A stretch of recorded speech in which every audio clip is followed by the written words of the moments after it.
एक बड़ी खबर हम आपको बताने जा रहे हैं और इसी को लेकर हम अपने सहयोगी रेखा मिश्रा से बैठे हुए हैं कि जो जेएलके पार्टी है बिहार झारखंड में, वो बिहार में भी चुनाव लड़ने की तैयारी कर चुकी है और वो तैयारी के मोड में है। इसलिए क्योंकि अभी केंद्रीय अध्यक्ष जो जयराम महतो हैं वो उनकी कानों तक ये बात आ चुकी है कि बिहार में भी चुनाव लड़े जेएलके, क्योंकि ये बातें बिहार के लोग जो सीमावर्ती क्षेत्रों के लोग हैं उन्हीं की बात अगर हम करें तो वो लोग कह रहे हैं कि जेएलके बिहार में भी जो विधानसभा चुनाव होने वाले हैं उसमें जरूर अपने उम्मीदवार उतारें और अपनी पार्टी के जो प्रचार प्रसार है बिहार में भी शुरू करें। इसको लेकर भी बातें होनी शुरू हो गई है, क्योंकि अब देखिए झारखंड मुक्ति मोर्चा की बात करें झारखंड में, तो वो भी बिहार में अक्सर वो दावा करती है वो पार्टी कि हम वहां से अपने उम्मीदवार उतारेंगे। 2020 में भी उतारे थे, लेकिन अब देखने वाली बात होगी कि क्या कुछ जेएमएम की ओर से हो रहा है। लेकिन बड़ी बात यह है कि जेएलके जो विधायक जयराम महतो के कानों तक ही आया है। कुछ लोग बिहार के मांग कर रहे हैं कि जेएलके यहां से उम्मीदवार उतारे और यहां से लड़े बिहार विधानसभा चुनाव। तो रेखा जी, क्या लगता है इस बार जेएलके बिहार में भी जो पार्टी के प्रत्याशी को अगर उतारेगी तो क्या लगता है वहां पर किस तरह से जेएलके अपना पक्ष रखने को है? क्योंकि झारखंड में पहचान जेएलके का है, क्या बिहार में भी अपना पहचान बनाएगी जेएलके? देखिए, जेएलके बिहार में पहचान बनाएगी या नहीं बनाएगी ये अलग विषय है, लेकिन बिहार से ही झारखंड राज्य अलग हुआ है और बिहार में भी कुछ लोग ऐसे हैं जो झारखंड की भाषा, यहाँ के कल्चर को समझते हैं। झारखंड में बहुत से ऐसे लोग हैं जो बिहार के रहने वाले हैं लेकिन झारखंड में शुरू से रहे, तो वो शुरू से झारखंड में रहे तो यहाँ के कल्चर को वो भी जानते हैं। तो बिहार से ही अलग राज्य बना है झारखंड। बिहार की राजनीति की सबसे खास बात यह है कि वहां पे जातिवाद जो है वो काफी ज्यादा हावी है। वहां की राजनीति जातियों के इर्द गिर्द घूमती है। एमवाई समीकरण जिसकी बात होती है, उत्तर प्रदेश और बिहार में ये समीकरण सबसे ज्यादा मायने रखता है। लालू प्रसाद यादव के वोटर्स जो है वो मुस्लिम यादव समीकरण के ही वोटर्स हैं। और जयराम महतो की पार्टी की अगर हम बात करें, जो चर्चा हो रही है कि क्या जेएलके बिहार में चुनाव लड़ेगा, ये आने वाला वक्त तय करेगा। लेकिन हाँ, एक चीज है कि जब हमारी टीम ने, लाइव इंडिया की टीम ने पार्टी के बड़े नेताओं से बातचीत की तो ऑफ रिकॉर्ड उन्होंने बताया कि अभी तक पार्टी ने इस पर विचार नहीं किया है, लेकिन वहां के लोगों की ओर से कहा जा रहा है जेएलके को कि आप आइए और आप चुनाव लड़िए। अब सवाल है कि अगर पार्टी के ऊपर एक प्रेशर बनाया जा रहा है कि आप आइए और चुनाव लड़िए, तो हो सकता है कि जेएलके आने वाले दिनों में ये फैसला भी करे। और अगर फैसला करती है तो अब सवाल ये बनता है कि वो अगर वहां चुनाव लड़ेगी तो किन सीटों पर चुनाव लड़ सकती है। तो देखिए, बिहार जो राज्य है अनिल, काफी बड़ा राज्य है और अगर जेएलके चुनाव लड़ेगी भी तो मुझे ऐसा लगता है जो हमारा सीमावर्ती क्षेत्रों पे ज्यादा फोकस रहे, सीमावर्ती क्षेत्रों पे, और जहां पर जेएमएम, क्योंकि जेएमएम 2020 में भी वहां से चुनाव लड़ चुकी है। पार्टी भले जीत हासिल नहीं कर पाई, लेकिन जेएमएम ने भी जो आकलन किया था वो झारखंड से सटे हुए क्षेत्रों में ही वो आकलन किया था और उसी आधार पर पार्टी ने चुनाव लड़ा था। हालांकि पार्टी को कोई जीत हासिल नहीं हुई। इस बार उनकी कोशिश होगी कि वो आरजेडी के साथ गठबंधन में लड़े। और अगर जेएलके भी अगर चुनाव लड़ती है तो मुझे लगता है वही सीमावर्ती जगहों का चयन उनकी ओर से किया जाएगा। जेएमएम पार्टी को लेकर के जो नाम इस वक्त मेरे पास है अनिल, उनमें से जिन सीटों पर दावा किया गया जेएमएम की ओर से मैं बता रही हूँ, उसमें तारापुर है, कटोरिया है, मनिहारी है, झाझा है, बांका, ठाकुरगंज, रुपौली, रामपुर, बनमनखी, जमालपुर, पीरापति और चकई विधानसभा सीट शामिल है। अब ये सारी जो विधानसभा सीटों की मांग जेएमएम की ओर से की गई है, इसके पीछे की सबसे बड़ी वजह है कि पार्टी जब 2020 में चुनाव लड़ी थी तो उस वक्त पार्टी जो है हारने के बाद वहां पर पार्टी के नेताओं की ओर से काफी ज्यादा मेहनत किया जा रहा था और पार्टी अब चाह रही है कि इंडिया अलायंस के तहत उन्हें जो है वो सीटें वहां मिले, चूंकि झारखंड में आरजेडी को वो तवज्जो हेमंत सोरेन की ओर से दी गई है। अगर इन सारी सीटों पर सहमति बनती है, हालांकि ये पॉसिबल नहीं है कि आरजेडी जेएमएम को इतनी सीटें दे दे। हालांकि अगर देगी भी तो 1 से 2 सीटें देंगी, और अगर जेएलकेएम चुनाव लड़ती है तो मुझे लगता है वही 1 से 2 सीटों पर जेएलकेएम भी चुनाव लड़ेगी। इसीलिए चुनाव लड़ेगी क्योंकि जेएलकेएम की टक्कर सीधे तौर पर एक तरीके से जेएमएम के साथ वहां पे होगा, जो इंडिया अलायंस के नेतृत्वकर्ता होंगे, और वहां के जो वोटर होंगे उन्हें साधना जेएलकेएम के लिए भी आसान होगा। देखिए, जेएलकेएम पार्टी जो है शुरुआत में अनिल आई थी तो भाषा आंदोलन से ये आई थी, लेकिन अब इनकी भी राजनीति सिर्फ भाषा आंदोलन या 1932 खतियान या झारखंडियों तक सीमित नहीं है। अब ये राजनीति भी थोड़ी आगे बढ़ रही है। हम ये नहीं कहेंगे कि अलग जातियों को अब ये लोग पकड़ रहे हैं, नहीं, अलग जातियों को नहीं पकड़ रहे हैं, लेकिन हाँ, अलग जातियों से जुड़े लोग अब जेएलकेएम को पकड़ रहे हैं, क्योंकि उन्हें अब एक उम्मीद जगी है कि एक ऐसा विधायक है जिससे संपर्क साधने पर समस्या का समाधान हो जाता है, एक ऐसा विधायक है जिससे समस्या बताने पे वो समस्या उठती है, हाईलाइट होती है और उसका निष्कर्षण निकलता है।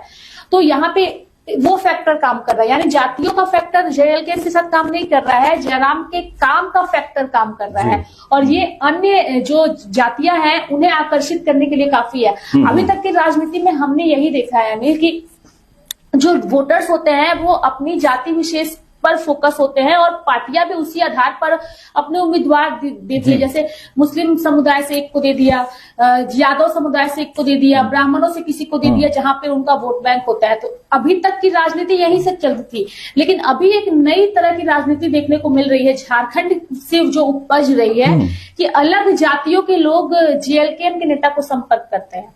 हालांकि खुल करके ये कहते हैं कि हम कुर्मियों के लिए हैं, हम झारखंडियों के लिए हैं, लेकिन जब मदद करने की बात आती है तो वो खुल के बोलते हैं कि हाँ, मैं मदद करूंगा, मुझे बताइए, मैं यहाँ का हूं तो मैं आपकी मदद किस तरीके से कर सकता हूं। तो ये एक अलग तरह की राजनीति की शुरुआत हुई है, और मुझे लगता है कि अगर ये सारी चीजें होती रही तो आने वाले दिनों में जेएलकेएम को इसका फायदा होगा।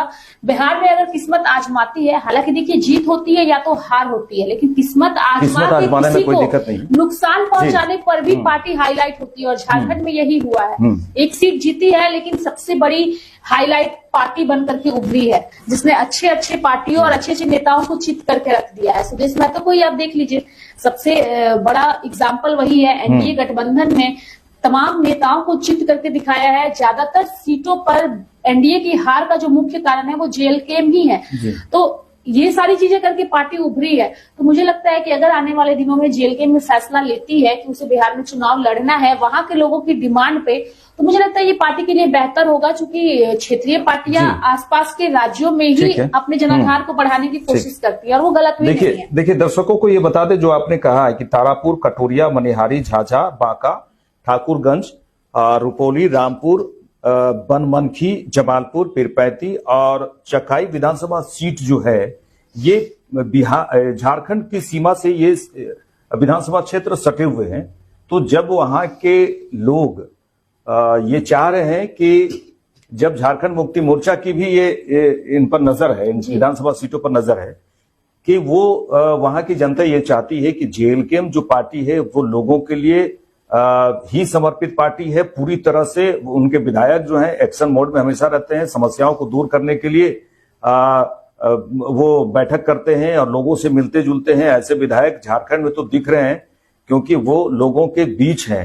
तो कोई भी ये चाहता है कि ऐसा विधायक हो जो हमसे संपर्क करे, जो हमसे मिले जुले, ऐसे विधायक हो जिसे हम सामने से देख सकें। वरना विधायक जी तो गायब ही दिखते हैं।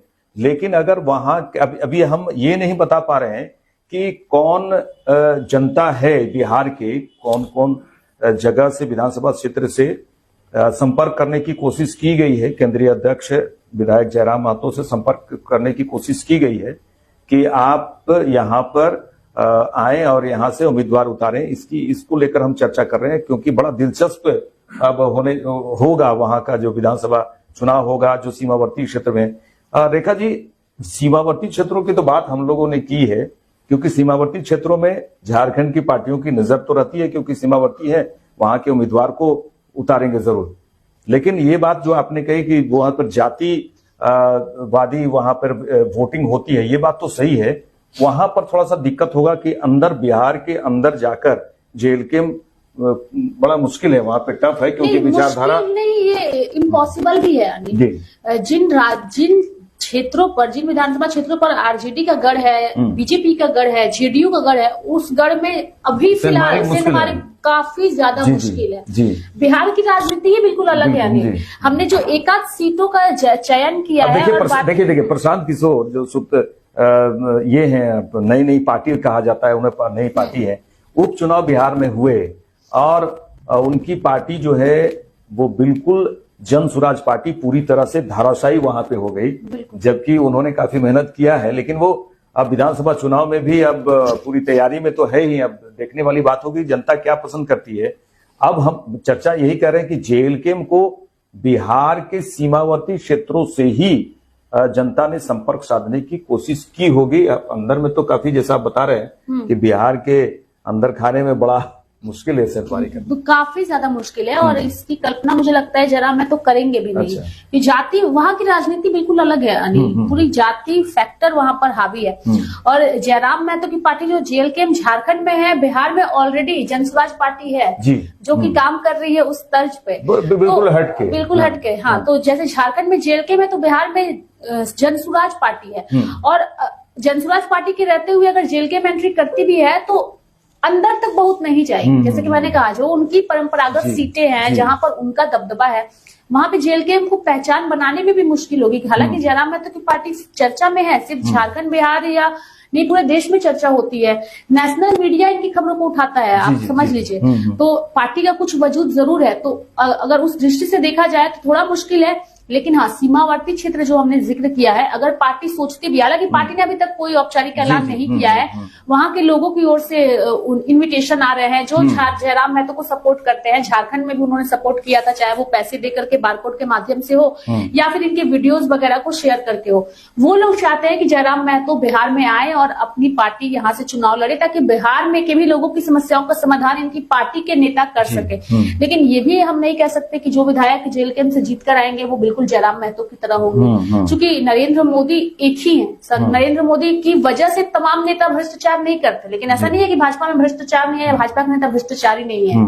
सभी नरेंद्र मोदी से एक खौफ होता है जिसके डर से वो अंदरूनी तौर पे करते हैं। और कई ऐसे नेता हैं जिनका नाम मैं अभी फिलहाल, मेरे जैसे हर्षवर्धन, कुछ भ्रष्टाचार के अंदरूनी मामले सामने आए थे, स्वास्थ्य मंत्रालय उनसे ले लिया गया था। नरेंद्र मोदी सीधे एक्शन लेते हैं, कैबिनेट में चेंजेस ले आते हैं। देखिए, तो यही है। देखिए रेखा जी, ये जो 12 सीटों की बात कर रहे हैं विधानसभा क्षेत्र जो निकटवर्ती सीमा क्षेत्र पे हैं, तो ये 12 सीटों पर अगर दावा जेएमएम का है और इधर जेएलकेम भी अगर 12 सीटों पे दावा करती है, तो निश्चित तौर पे जो सिकन है जेएमएम के जो सुप्रीमो है हेमंत सोरेन, जो सीएम भी हैं, तो उनको थोड़ा सा परेशानी तो होगी कि ये जेएलकेम अब फिर जो 12 सीटों पर दावा अपने प्रत्याशी उतारे, तो जेएमएम को काफी परेशानियों का सामना करना पड़ेगा। हालांकि कोई